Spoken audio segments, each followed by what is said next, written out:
There is only one way to save yourselves. Shake off the yoke of the small number of scoundrels who lead you to counter-revolution.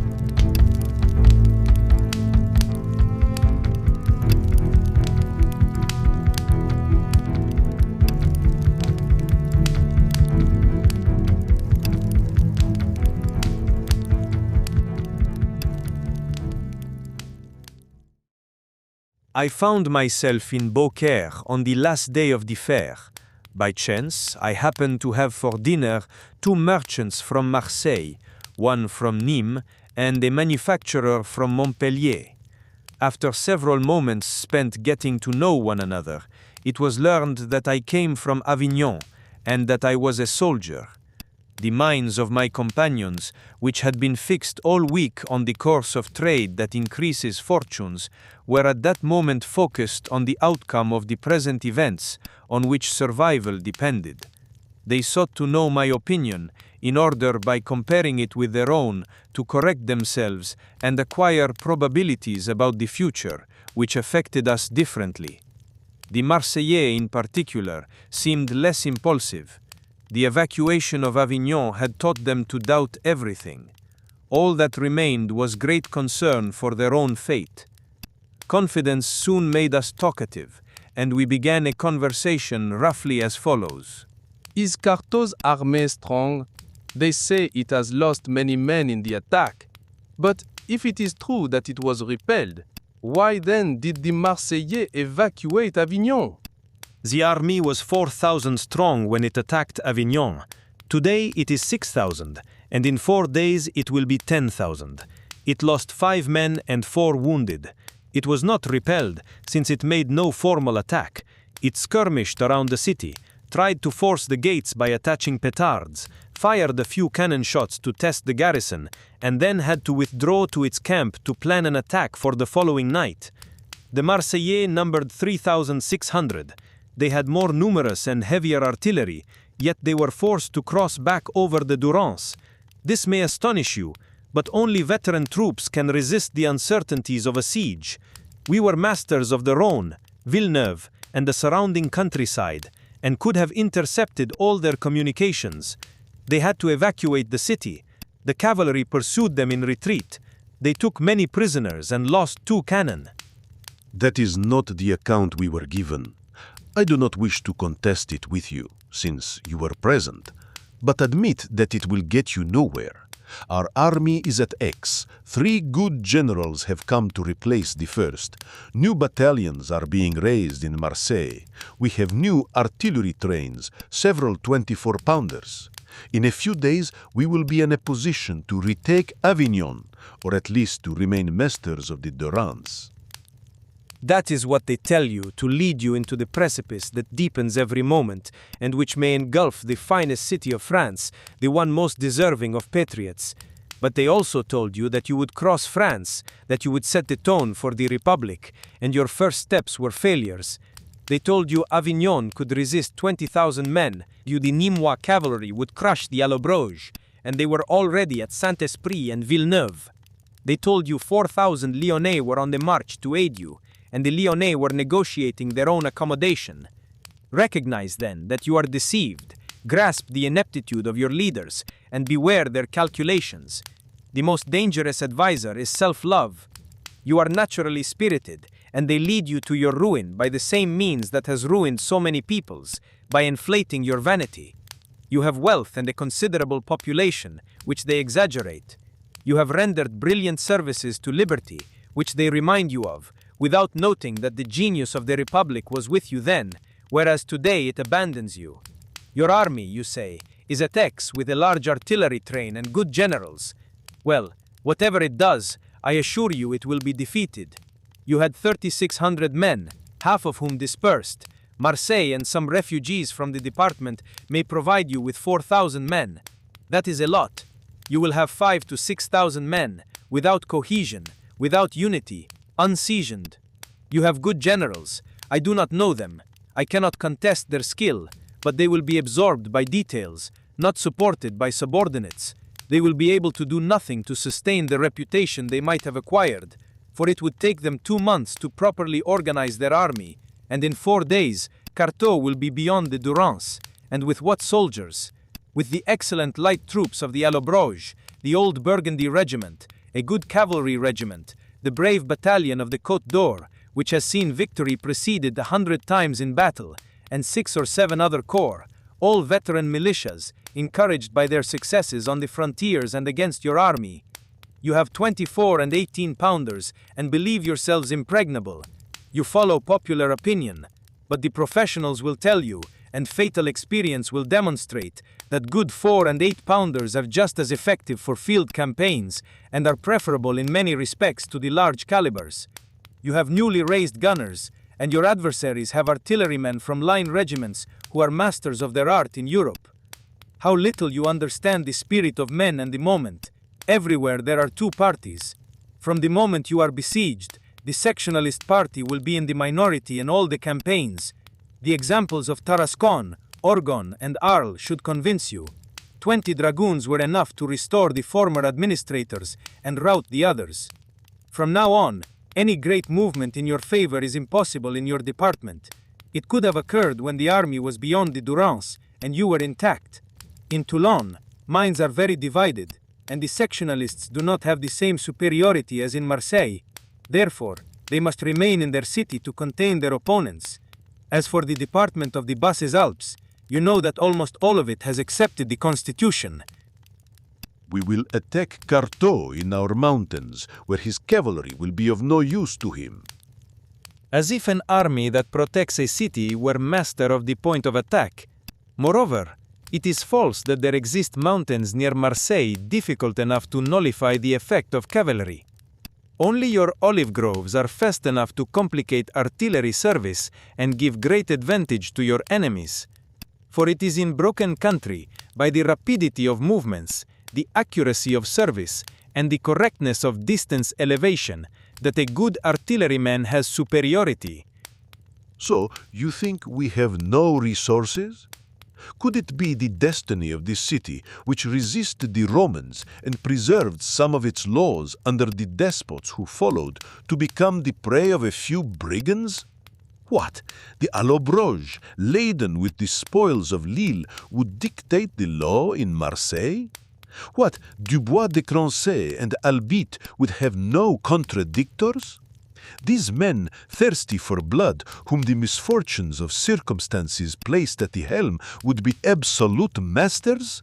What a sad prospect you present! Our properties, under various pretexts, would be invaded. At every moment we would be victims of a soldiery united by plunder under the same banners.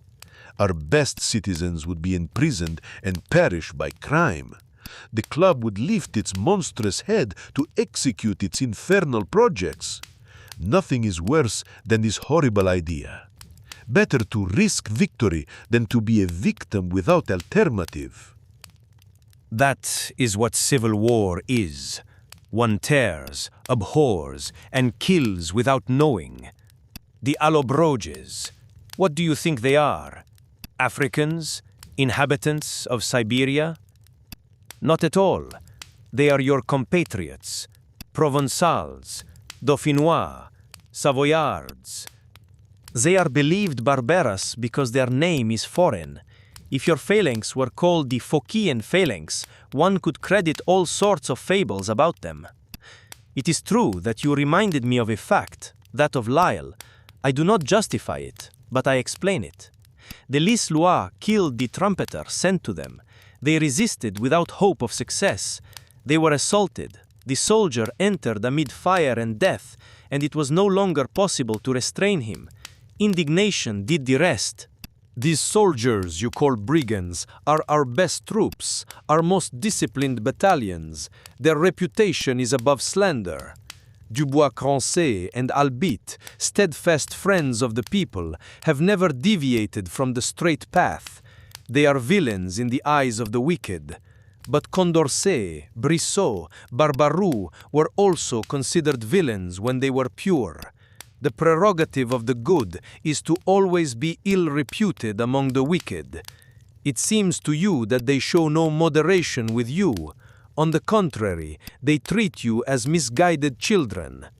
Do you think, if they had wanted, Marseille would have withdrawn the goods it had at Beaucaire?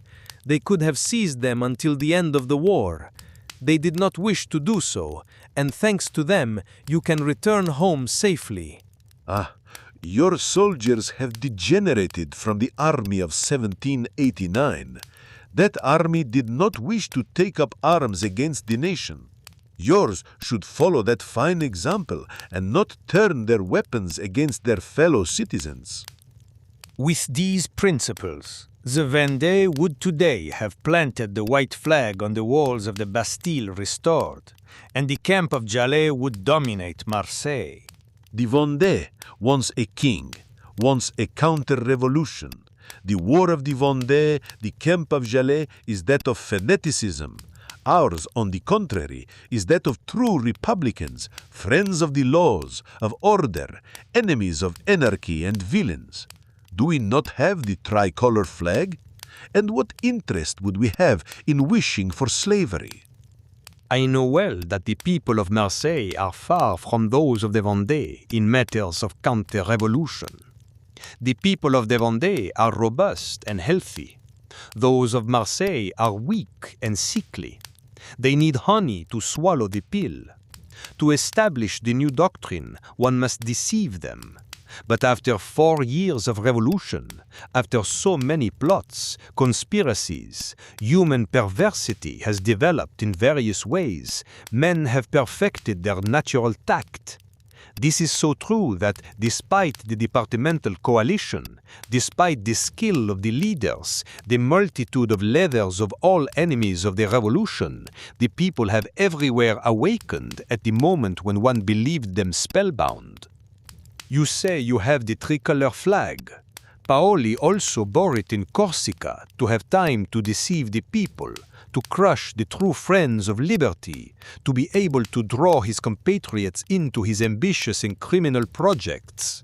He bore the tricolor flag, fired against the Republic's ships, drove our troops from the fortresses, disarmed those there. He gathered forces to expel those on the island and pillaged the stores, selling everything at low prices to have money to sustain his revolt.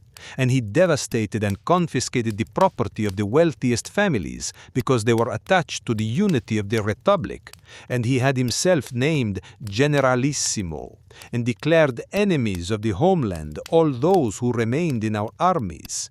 He had previously made the Sardinian expedition fail. And yet he had the audacity to call himself a friend of France and a good Republican. And yet he deceived the convention which repealed his dismissal decree. He succeeded so well that when exposed by his own letters found at Calvi, it was too late. The enemy fleets intercepted all communications. It is no longer words one must rely on. One must analyze actions and admit that by assessing yours, it is easy to demonstrate you as counter-revolutionary. What effect did the movement you made produce in the Republic? You led it near its ruin. You delayed the operations of our armies. I do not know if you are paid by the Spaniard or the Austrian, but certainly they could not have desired stronger diversions. What would you do more if you were? Your successes are the concern of all recognized aristocrats. You have placed at the head of your sections and armies confessed aristocrats, a Latourette, formerly colonel, a Soumis, formerly lieutenant colonel of engineers who abandoned their corps at the moment of war to avoid fighting for the liberty of the people. Your battalions are full of such men, and your cause would not be theirs if it were that of the Republic. But Brissot, Barbaroux, Condorcet, Buzot, Vergniaud, are they also aristocrats? Who founded the Republic? Who overthrew the tyrant? Who finally supported the party at the perilous time of the last campaign? I do not seek to know whether these men, who had so often deserved the people's gratitude, conspired against them. What suffices for me is that the Mountain, out of public or partisan spirit, having gone to extremes against them, decreed them, imprisoned them, even slandered them. The Brissotins were lost without a civil war that would have allowed them to impose law on their enemies. It is therefore really for them that your war was useful. If they had deserved their first reputation, they would have laid down their arms at the sight of the Constitution. They would have sacrificed their interests to the public good. But it is easier to cite Decius than to imitate him. They have today rendered themselves guilty of the greatest of all crimes. By their conduct, they have justified their decree. The blood they caused to be shed has erased the true services they had rendered. You have considered the question from the most favorable point of view for these gentlemen, for it appears proven that the Brissotins were truly guilty. But guilty or not, we are no longer in centuries when one fought for persons. England has shed torrents of blood for the Lancasters and Yorks, France for the Lorraines and Bourbons. Would we still be in these times of barbarity? Thus, we abandoned the Marseillais as soon as we realized they wanted counter-revolution and fought for private quarrels. The mask fell as soon as they refused to publish the Constitution. We then pardoned a few irregularities of the mountain. We forgot Rabaud and his lamentations to see only the nascent republic, surrounded by the most monstrous coalition, threatening to strangle it at its cradle, to see only the joy of the aristocrats and Europe to conquer. You cowardly abandoned us after having incited us by an ephemeral deputations. We were in good faith, and you had the fox under your armpits. We wanted the republic. We had to accept a republican constitution. You were dissatisfied with the mountain and the events of May 31, so you had to accept the constitution again to dismiss it and end its mission. We also want the republic, but we want our constitution formed by representatives free in their actions. We want liberty, but we want it given by representatives we esteem. We do not want our constitution to protect plunder and anarchy. Our first condition is no clubs, no such frequent primary assemblies, respect for property. It is clear for anyone who wishes to reflect that a part of Marseille wants counter-revolution. They claim to want a republic, but it is a curtain that becomes more transparent each day. They would accustom you to see counter-revolution entirely bare. Already the veil that covered it was only gauze. Your people were good, but over time the masses would have been corrupted without the genius of the revolution watching over them. Our troops have well deserved the homeland for having taken up arms against you with such energy. They should not have imitated the army of 1789, since you are not the nation. The center of unity is the convention. It is the true sovereign, especially when the people are divided. You have overturned all laws, all conventions. By what right did you depose your department? Was it in Marseille that it was formed? By what right does the battalion of your city roam the districts? By what right did your National Guard claim to enter Avignon? The district of that city was the first established body, since the department was dissolved. By what right did you claim to enter the territory of the Drôme? And why do you believe that this department does not have the right to call on public force to defend itself? You have therefore confused all rights. You have established anarchy. And since you claim to justify your operations by the right of force, you are therefore brigands, anarchists. You have established a popular government. Marseille alone appointed it. It is contrary to all laws. It can only be a tribunal of blood, since it is the tribunal of a faction. You have submitted by force your entire department to this tribunal. By what right? You usurped the authority that you unjustly reproach Paris for. Your committee of sections has recognized affiliations. That is therefore a coalition, similar to that of the clubs against which you protest. Your committee has exercised acts of administration over communes of the Var. That is therefore the territorial division ignored. In Avignon, you imprisoned without mandate, without decree, without requisition of administrative bodies. You violated the asylum of families, disregarded individual liberty.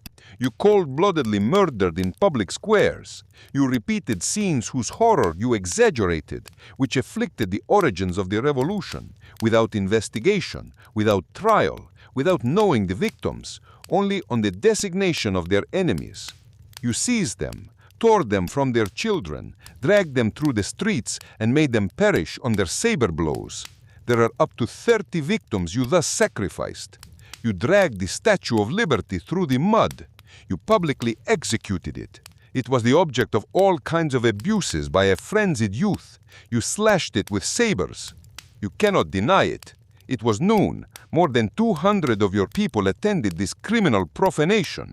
The procession passed through several streets, reached the clock square, etc., etc. I stopped my reflections and indignation. Is this then how you want the Republic? You delayed the march of our armies, stopping convoys.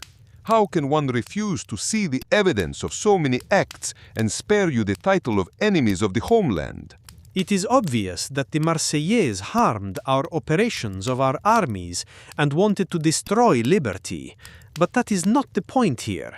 The question is to know whether they can hope and what course of action remains for them. We have fewer resources than I thought, but one is strong when resolved to die.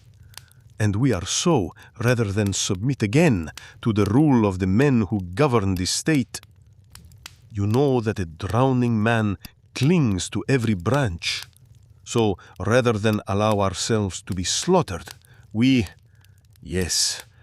all took part in this new revolution. We would be sacrificed by vengeance.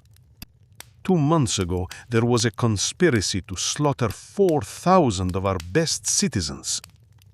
Judge the extremes one would reach today. We always remember that monster who was, however, one of the club's main members. He hung a citizen, pillaged his house, and violated his wife, after making him drink a glass of his husband's blood. What horror! But is this true? I am wary, for you know that people no longer believe in rape today. Yes, rather than submit to such men, we will go to the last extremity. We will give ourselves to the enemies. We will call the Spaniards. There is no people whose character is less compatible with ours, none more hateful. Judge, then, by the sacrifice we will make, the wickedness of the men we fear. Give yourselves to the Spaniards? We will not give you time for that. They are reported every day before our ports. To see which of the federates of the mountain supports the Republic, this threat alone suffices me. The mountain was for a moment the weakest. The commotion seemed general. Has it, however, ever spoken of calling the enemies? Do you not know that it is a fight to death between patriots and despots of Europe? If, therefore, you hope for help from them, it is because your leaders have good reasons to be welcomed. But I still have too high an opinion of your people to believe that you are the strongest in Marseille in executing such a cowardly plan. Do you think you would greatly harm the Republic, and that your threat is very frightening? Let us evaluate it. The Spaniards have no landing troops. Their ships cannot enter your port. If you called the Spaniards, it could be useful to your leaders to escape with part of their fortune, but indignation would be general throughout the Republic. You would have 60,000 men on your hands within 8 days. The Spaniards would carry away from Marseille what they could, and enough would remain to enrich the victors. If the Spaniards had 30 or 40,000 men on their fleet ready to land, your threat would be frightening. But today, it is only ridiculous. It would only hasten your ruin.